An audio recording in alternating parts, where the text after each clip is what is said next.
Hi, I'm Todd, and I'm here to tell you about my product. It all started out about 10 years ago. I used to go out to my brother's property all the time, and even 15 years ago, I started going out to his property all the time, and I always saw the bananas growing, really good banana plants, the papayas, frangipanis would grow out there, all kinds of beautiful flowers from Mexican sunflowers, stuff like that, and it just always amazed me of the stuff that was growing in the compost. And I really thought it was a great thing out there. Just everything was just so beautiful that would grow out of the compost, because compost is broken down leaves and grass and stuff like that. Wood, oak, pine, pretty much everything that people cut down, take out of their gardens, grass, pretty much everything that is vegetation. Yard waste, stuff like that. And they would bring it to his property. And 9 years ago, my wife passed away, which left me not wanting to do the job I was doing, which was tile and marble. And I decided to get a job with my brother, and he asked me, "You want to work with me and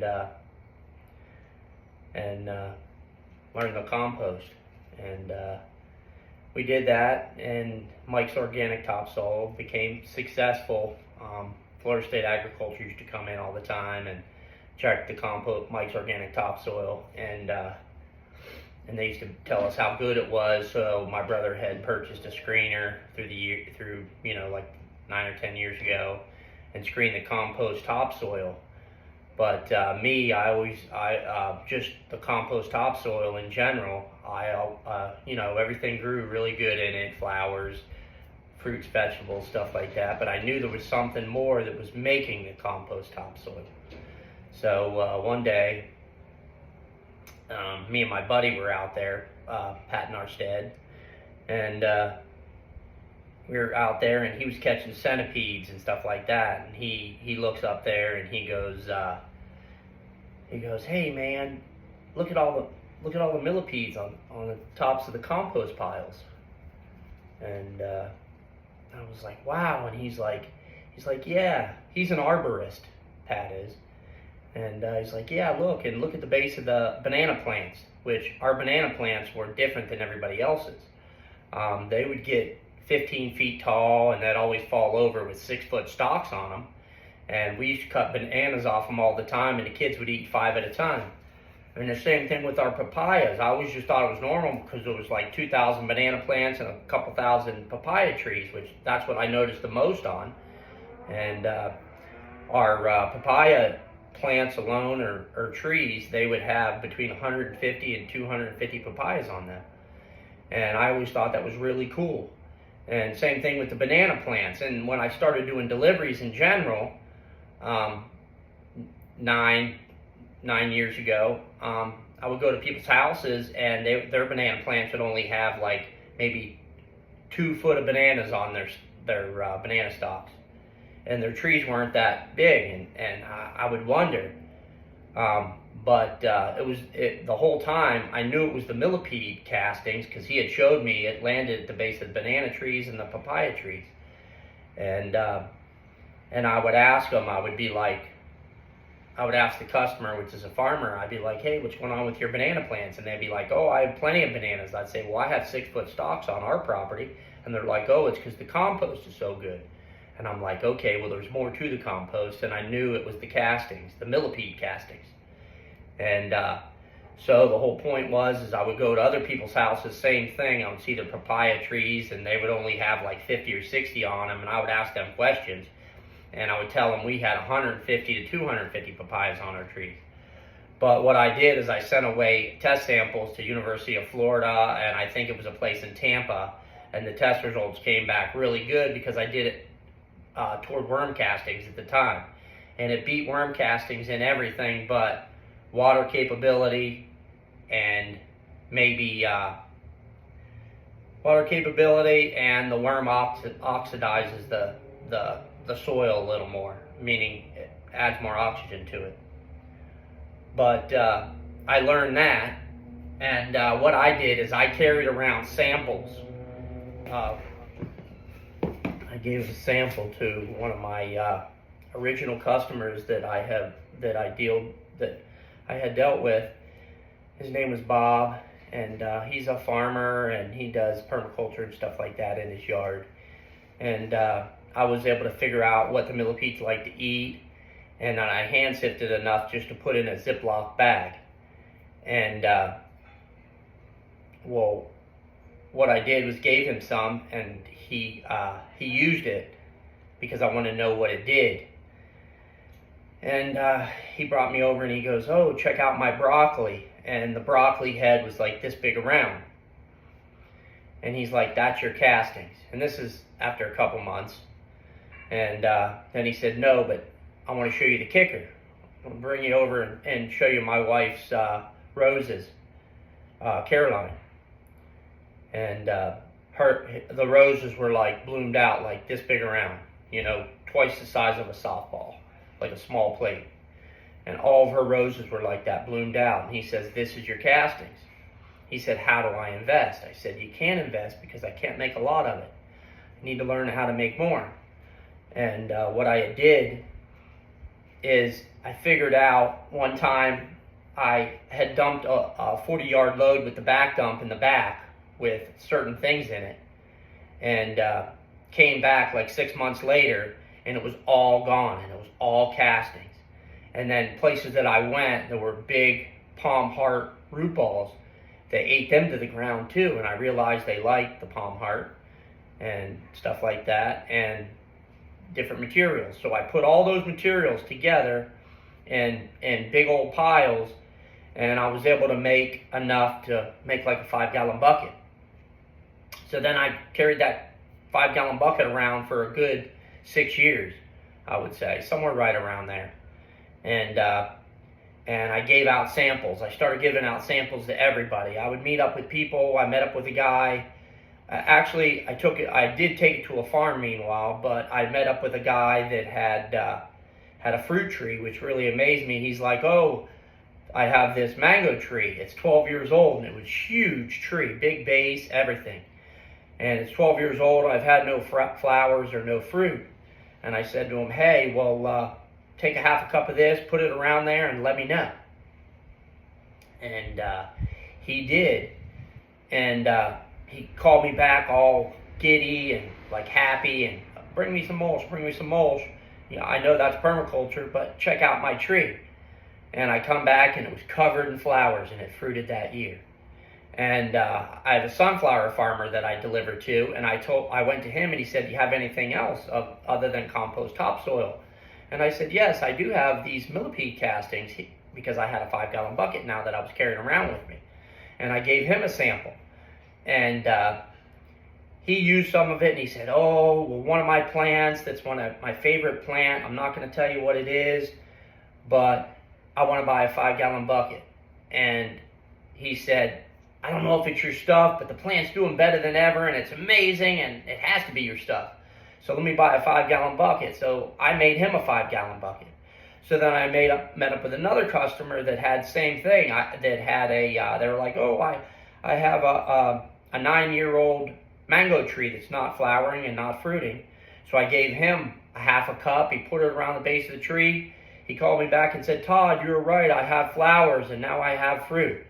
Met another customer, same thing, with an 8 or 9-year-old tree. Same thing. Flowered and fruited on a mango tree.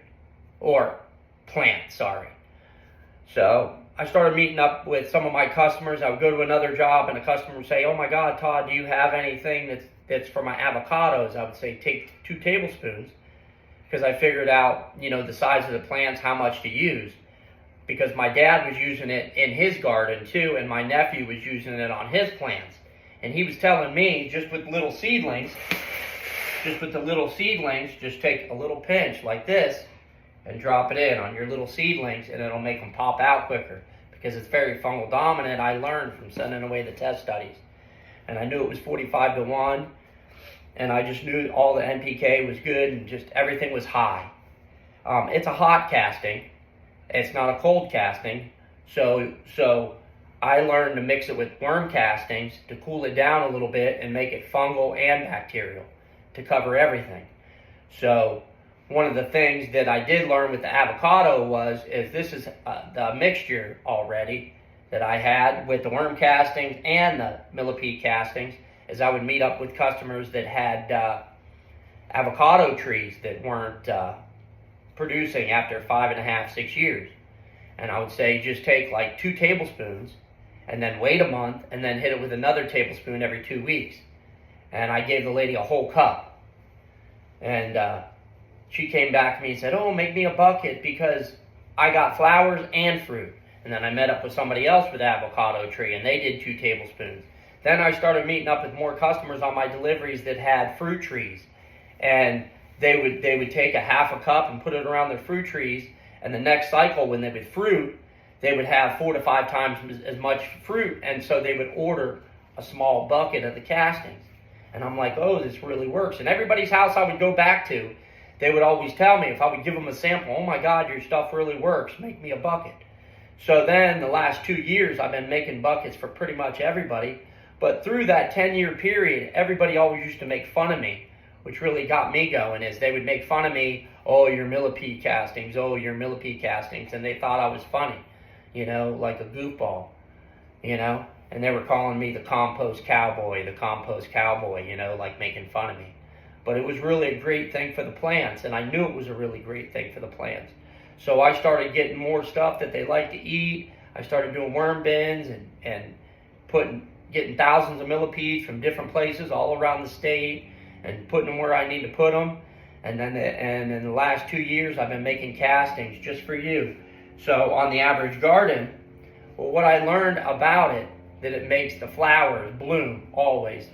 Even at my mom's house, this big around, and what I learned through digging through it and everything else, it makes the microbes thrive. It turns the microbes, if there's 20,000 in one area, they start getting the castings in there, and then you got millions of microbes in those areas. So I learned that I always used to think, it creates this white web system in there, and I always called it a web system, where I knew that it fed the bottom of the roots, but what it actually did is it made a pathway for all the roots to eat to feed the microbes. So what it is it's called mycelium. So the mycelium is the web system underneath the compost and inside the compost, and that's what a millipede casting, it's very fungal dominant, and that's fungal dominance. And what it does, it makes it so this plant can talk to that plant, and in turn it will help the microbes feed through the bottom of the roots. It makes the plants feed easier. So that's what fungal dominance does, and that's what always made me feel really good, because I learned by just being out in the field. I didn't learn by going to school, by being out in the field for 10 years, pretty much, or, being always out on my brother's property for 15 years. I always wondered what the millipedes were doing, and I've seen thousands of them everywhere. But I learned through people telling me and seeing what it did with the banana plants, the fruit trees, and when I started giving it to customers and stuff like that and selling it to them. I even had customers say that their orange trees, they would buy a bucket that I sold in the last 2 years. They would drive all the way from Loxahatchee all the way up to buy 2 more buckets, because the landscapers said they look like geniuses by using my castings on their orange trees, their lemon trees. They would put small lemon trees in, and they would just start popping out oranges and lemons everywhere. And they would tell the customer to go get more, and they'd drive all the way up to Port St. Lucie from Jupiter to buy a couple more buckets of Todd's castings and compost. So I always thought that was great. People started telling people about it over there on the West Coast. They were driving all the way from the West Coast all the way over here to Port St. Lucie to get some of my product. They would call it. I'd make them a bucket, a 2-gallon bucket like this, which was my best seller. But I learned that it not only, once you start adding mulch, once you start using my castings, it's a living soil. There's already little millipedes in it, and there's already little worms in it. Just like little pot worms or little baby worms. Lots of times when you pull it and you send it out, all the customers get worms and millipedes too, because they're using the castings. And then they add mulch, which mulch actually makes an environment for the microbes to thrive. Not only the microbes, the millipedes and the worms, the roly-polies, which the roly-polies eat the heavy metals in the soil, and the compost and stuff like that. Everything has its part. The millipedes start out breaking the compost down at 160 degrees, and they make it so then it starts getting fungally dominant. Then the roly-polies move in, the little grubs move in, they're a part of it. Just pretty much everything. Flies move in there, which even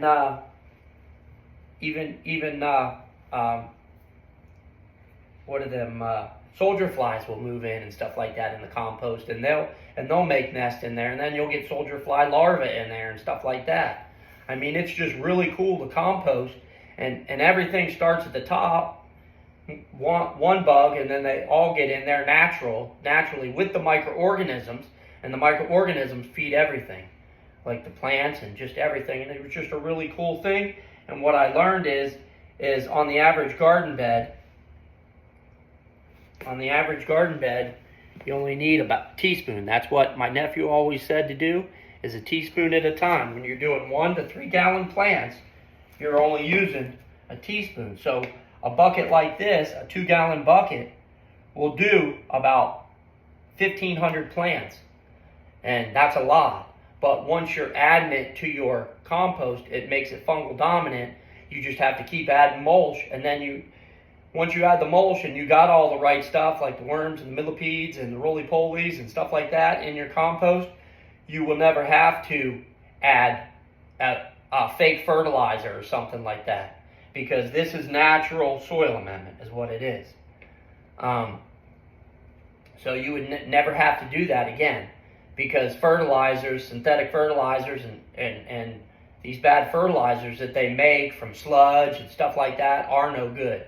You know, they call them bio this and bio that. Well, they're made from water treatment plants and stuff like that, but it's actually a lot of it's human sludge ran through a water plant, and really, how good is that? You know what I'm saying? But when it's done naturally through millipedes and worms, that's all you need is a teaspoon at a time. Potted 1 to 3. A lot of master gardeners will buy this bucket right here, and it'll do up to 1,500 potted plants. But when you're getting a 1 gallon bucket, it does up to 700 plants. So you're not using a lot. You're just using a little bit. So it goes a long way. My top seller now is the 1 gallon bucket, which it goes a very long way. 700 plants. Or if you're doing half cup at a time, you know, you can still do a lot of fruit trees, because the average fruit tree, if you're doing a fruit tree under 6 foot, you only need to use like a tablespoon or 2. But if it's a fruit tree over 6 foot, you can use a half a cup. So you're still doing a lot of fruit trees with 1 gallon. But a 2 gallon, but I do supply by request. I will make a 5 gallon if a big farm is asking for it. But I have farms that have bought in my buckets 4 or 5 of these, and big roselle farms, because it makes the flowers bloom really good. They make compost teas out of it. So you can make a really good compost tea for roselle. If you have a roselle farm or a sunflower farm or something like that, a really good compost tea.